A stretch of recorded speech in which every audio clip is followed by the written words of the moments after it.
DSWD naglabas na ng official statement about dito sa mga charity vlogger na walang lisensya.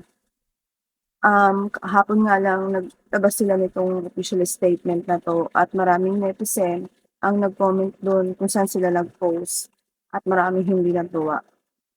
Kung bibigyan niyo ba ng lisensya itong mga charity vlogger is bibigyan niyo ba? Yun ang malaking tanong.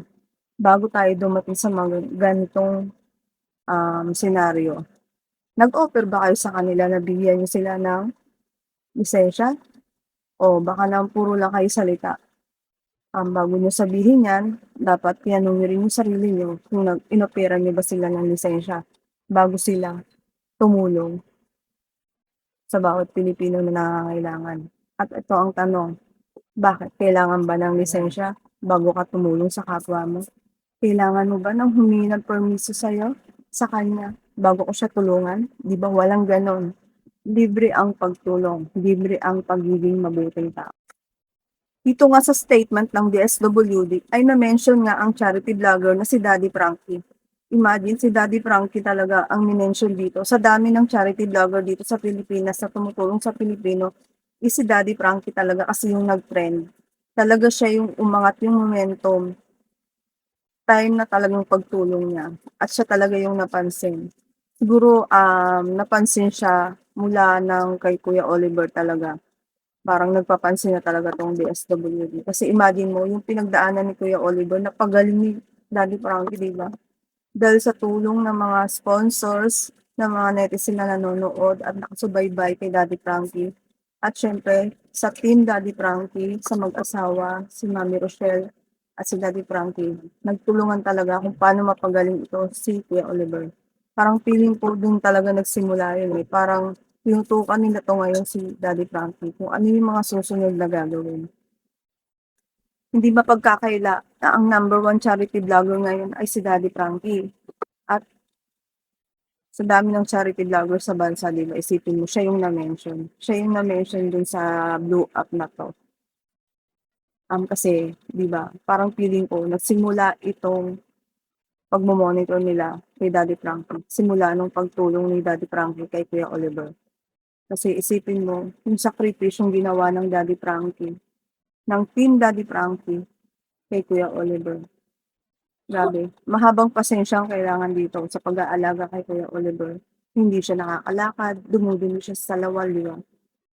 Mahabang pasensya. Isipin mo nagawa yun lahat ng team Daddy Frankie at sa mga tulong ng mga sponsors at mga supporters nila. Ito nga ang malaking tanong, walang lisensya nga ang mga charity vloggers sa Pilipinas. Bibigyan niyo ba sila ng lisensya in case na kumuha sila sa inyo o kumuha sila sa munisipyo na para magkaroon sila ng permit at magtayo ng sariling shelter? Yun nga, bibigyan niyo ba talaga sila or gusto niyo lang ng puro kayo warning? 'Di ba bago ka maglabas ng statement dapat tinanong niyo rin 'tong mga charity vlogger kung okey ba sa inyo na bigyan namin kayo ng lisensya. Isipin niyo DSWD, mas mapapagaan ang trabaho niyo kung meron kayong kaagapan. At ito na nga yung mga charity vlogger, 'di ba? Isipin na lang natin, oo, kumikita yung mga charity vlogger na 'to sa views. Pero isipin niyo rin yung laking gastos na nilalaan nila sa mga taong tinutulungan nila. Hindi biro yun, bibo ang ginagastos ng mga 'to. Saka yung pagod sa pagbabiyahe, isipin mo isipin natin ilang oras bumabiyahe yung mga 'yan para puntahan lang yung beneficiaries at tulungan, 'di ba? Tapos kayo ito, hahadlang kayo sa pagtulong ng mga charity vlogger dito sa Pilipinas. At alam ko hindi naman ako magaling sa batas, pero sa tingin ko, um, wala namang nilabag na batas itong mga charity vlogger at wala sa batas na bawal ka tumulong sa kapwa. So, free ang pagtulong, kahit anong oras puwede mong gawin 'yan, basta kaya mong tumulong, tutulong ka.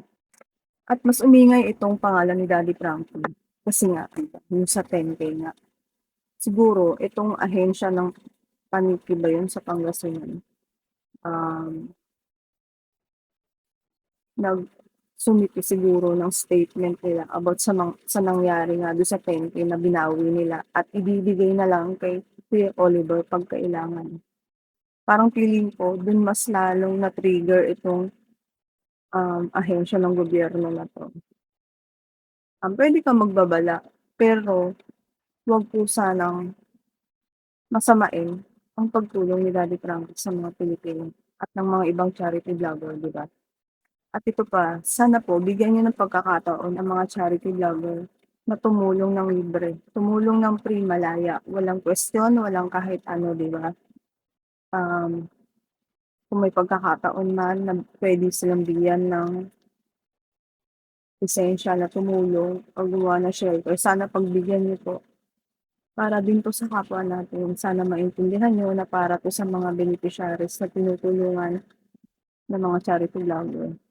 Masakit lang isipin na kapwa mo Pilipino na imbis na maghilahan kayo pataas is kailangan mo ihilahin yung kapwa mo pababa, 'di ba? Wala po tayong sinabing masama, real talk lang 'to, 'di ba? Real talk lang 'to mga kababayan. Ang nangyayari sa bansa natin napakagulo talaga mula sa pulitika, mula sa pinakamataas na pulitika hanggang sa pinakamababang ahensya ng gobyerno, napakarami gulo niyan na may mga hidden agenda na hindi natin alam kung anong mga balak nila sa mga Pilipino. Napakasakit lang isipin, 'di ba, na Pilipino ka, nagbabayad ka ng buwis tapos ganito yung nangyayari sa bansa, 'di ba? Pera na natin pero pinagdadamot pa sa'tin. Manalangin na lang tayo mga kababayan na maging maayos ang takbo nitong nangyayari at ang mga charity vlogger, patuloy lang po kayong tumulong sa mga nangangailangan kasi kayo ang kailangan nila sa ngayon. At hindi lang sa ngayon, sa mahabang panahon. Kailangan kayo ng mga 'to. Hindi niyo kailangan siguro ikatakot na kahit maglabas ng warning itong ahensya na 'to is kailangan pa rin na kung anong gusto ng puso niyo is sundin niyo lang. Kung gustong tumulong ng puso niyo, sundin niyo lang. At ito pa, 'di ba, siguro kaya 'tong ahensya ng gobyerno na 'to is mas nanggigil kasi nga sa mga sinabi nito nila ano, nila Ate Jela at ni Ate Ancillo. Kasi sumama nga naman yung loob ng dalawa dahil sa ginawa ng DSWD. Baka napanood nila 'tong video na 'to. Siyempre nandun si Daddy Frankie, siya yung nag-i-interview. So, napanood nila. Baka dun parang sinasabi nila, ganyan, 'di naman totoo yan, 'di naman totoo. Kahit totoo naman, 'di ba, kasi nangyari nga, eh, hindi naman magsasalita yung dalawa kung di nila kinuha yung 10K, eh. Tsaka paanong fake news yun, eh, talaga namang kinuha yung 10,000 sa magkapatid, 'di ba? Wala naman talagang gano'n 'pag binigay mo na is binigay mo na, kapag tinulong mo na wala ng bawian. Kung anong gawin mo sa pera bahala ka diyan, gawin mo sa kabutihan niyan, wala ng bawian. 'Yun lang po mga kababayan, sana maging maayos na po itong takbo ng ating gobyerno at lalo na itong mga charity vlogger natin. Patuloy lang po kayong tumulong sa kapwa niyo, sa kapwa natin dahil kailangan na kailangan nila kayo ngayon.